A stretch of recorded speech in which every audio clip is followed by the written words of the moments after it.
Andhra Pradesh assembly వర్షాకాల సమావేశాలకు ముహూర్తం ఖరారైంది. సెప్టెంబర్ 18 నుంచి అసెంబ్లీ సమావేశాలు జరగనున్నాయి. ఈ మేరకు AP governor Abdul Nazeer gazette notification విడుదల చేశారు. సెప్టెంబర్ 18న ఉదయం 9 గంటలకు ఏపీ అసెంబ్లీ సమావేశాలు, అదే రోజు ఉదయం 10 గంటలకు శాసన మండలి సమావేశాలు ప్రారంభమవుతాయి. మొదటి రోజు సమావేశం తర్వాత 2 సభల బీఏసీ సమావేశాలు జరుగుతాయి. ఈ బీఏసీ సమావేశంలో అసెంబ్లీ సమావేశాలను ఎన్ని రోజులు నిర్వహించాలి, ఎజెండా వంటి అంశాలపై నిర్ణయం తీసుకుంటారు.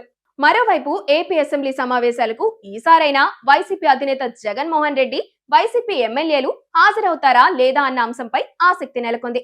వైసీపీకి ప్రతిపక్ష హోదా ఇస్తేనే సభకొస్తామని వైసీపీ నేతలు చెప్తుండగా, ప్రతిపక్ష హోదా అనేది ప్రజలు ఇవ్వాలని ప్రభుత్వం చెప్తుంది. రూల్స్ ప్రకారం వైసీపీకి ప్రతిపక్ష హోదా రాదని ఏపీ ప్రభుత్వం వాదన.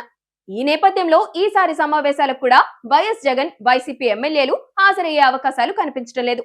మరోవైపు వరుసగా 60 రోజుల పాటు శాసనసభకు హాజరు కాకపోతే అనర్హత వేటు పడుతుందని ఏపీ డిప్యూటీ స్పీకర్ రఘురామకృష్ణరాజు ఇప్పటికే స్పష్టం చేశారు.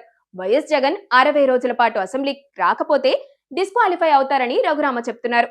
అదే జరిగితే పులివెందుల నియోజకవర్గానికి ఉప ఎన్నికలు వస్తాయంటున్నారు.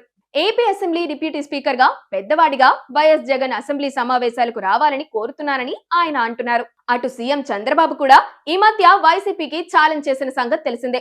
అసెంబ్లీకి వచ్చేందుకు సిద్ధమా అంటూ వైఎస్ఆర్ కాంగ్రెస్ పార్టీకి వైఎస్ జగన్ కు చంద్రబాబు ఛాలెంజ్ చేశారు. ఈ నేపథ్యంలో అసెంబ్లీ సమావేశాల నిర్వహణపై గెజెట్ నోటిఫికేషన్ విడుదల కాగా వైసీపీ సమావేశాలకు వస్తుందా లేదా అన్నది ఆసక్తికరంగా మారింది. మరోవైపు వైసీపీ శాసనసభలో 11 మంది ఎమ్మెల్యేలున్నారు. అయితే శాసనసభ నిబంధనల ప్రకారం మొత్తం సామర్థ్యంలో 10% మంది ఎమ్మెల్యేలు ఉంటేనే ప్రతిపక్ష హోదా వస్తుందని ప్రభుత్వం చెప్తోంది. ఈ లెక్కన ఏపీ అసెంబ్లీలో ప్రతిపక్ష హోదా దక్కాలంటే కనీసం 19 మంది సభ్యులుండాలి.